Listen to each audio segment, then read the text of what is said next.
Manger, on le fait tous les jours, plusieurs fois par jour même. Mais est-ce qu'on s'arrête vraiment pour se demander ce qu'il y a dans notre assiette? Au-delà du goût, au niveau le plus fondamental, qu'est-ce que la nourriture en fait? On voit des assiettes comme ça tout le temps. C'est beau, ça donne faim, mais ce qu'on a là, c'est bien plus qu'un simple repas. C'est un mélange complexe de carburants et de matériaux de construction pour notre corps. Alors comment ça marche exactement? C'est la question qu'on va explorer ensemble. On va littéralement décomposer ce qu'on mange pour comprendre ce qui se passe à l'intérieur. Allez, c'est parti, on plonge dedans. Pour commencer à répondre à cette grande question, il faut qu'on parle le même langage. On va donc juste poser quelques bases, quelques termes clés quand bien déchiffrer tout ça. Alors, la nutrition. Souvent on pense que c'est juste une question de manger sainement. Mais en réalité, c'est un processus biologique bien plus profond. C'est la science qui étudie précisément comment notre corps utilise ce qu'on mange pour fonctionner, se construire et se réparer. Et les acteurs principaux de cette science, ce sont les nutriments. Ce sont, eux, les molécules spécifiques que notre corps va chercher dans les aliments. Il faut les imaginer comme des pièces détachées, des briques de Lego que notre organisme va utiliser. Et ces nutriments, on peut les classer en deux grandes équipes. D'un côté, on a les gros bras, les macronutriments.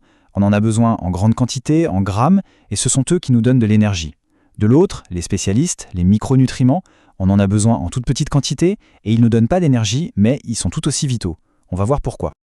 Et c'est là que ça devient vraiment intéressant, parce que dans la vraie vie, un plat, c'est rarement un seul type de nutriments. Prenez un grand classique, des spaghettis bolognaises. Simple, non? Alors, dans quelle catégorie on met ça?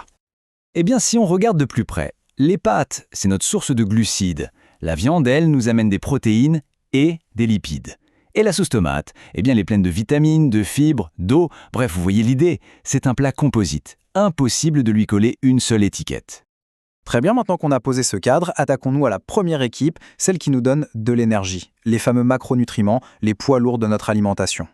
Dans cette équipe, on a un trio de choc. Premièrement, les glucides, notre carburant de tous les jours. Deuxièmement, les protéines, les briques de notre corps. Et troisièmement, les lipides, notre réserve d'énergie ultra concentrée. Commençons par les glucides, qu'on appelle aussi les sucres. C'est vraiment la source d'énergie numéro 1 de nos cellules, leur carburant préféré. C'est l'essence qui est disponible tout de suite pour faire tourner le moteur. Le corps peut en stocker un peu sous cette forme, le glycogène. Ensuite, les protéines. Alors si les glucides sont le carburant, les protéines, ce sont les matériaux de construction. Pensez-y, nos muscles, nos cheveux, notre peau, et même les enzymes qui gèrent toutes les réactions dans notre corps, tout ça c'est fait de protéines. Et le point crucial, c'est que parmi les 21 acides aminés qui les composent, 9 sont dits essentiels. Pourquoi? Parce que notre corps ne sait pas les fabriquer. On doit donc obligatoirement les trouver dans notre alimentation. Et enfin, les lipides ou les graisses. Ce chiffre, il faut bien le retenir. 9 kilocalories par gramme. C'est plus du double de l'énergie qu'on trouve dans les glucides ou les protéines. C'est ça qui explique pourquoi les lipides sont une réserve d'énergie si incroyablement dense et efficace pour le corps. Bon, on a vu le carburant, on a vu les matériaux.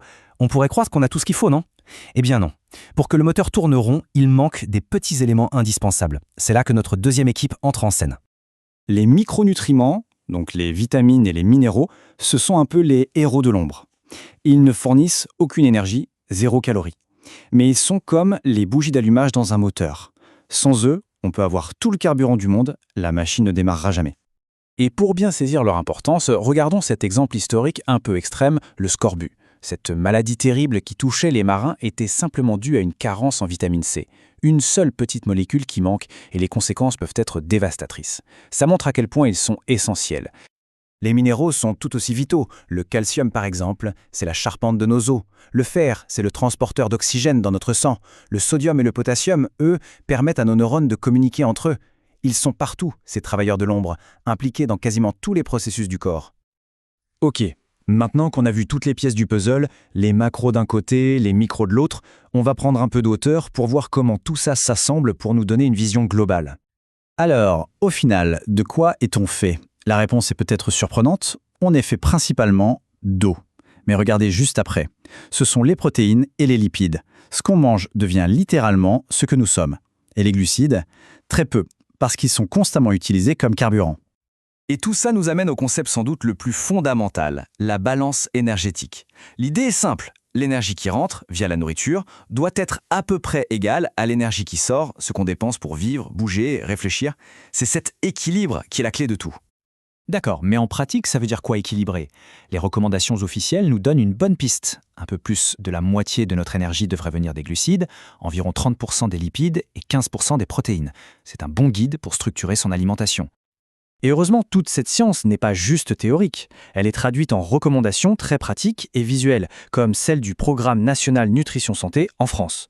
Le but, c'est que tout le monde puisse s'approprier ces grands principes facilement au quotidien. La prochaine fois qu'on s'assoit pour manger, notre regard sur l'assiette aura peut-être changé. On n'y verra plus seulement de la nourriture, mais du carburant, des matériaux de construction, des régulateurs. Et la question qu'on peut se poser, c'est finalement, avec les briques que l'on choisit chaque jour, qu'est-ce qu'on est en train de construire ?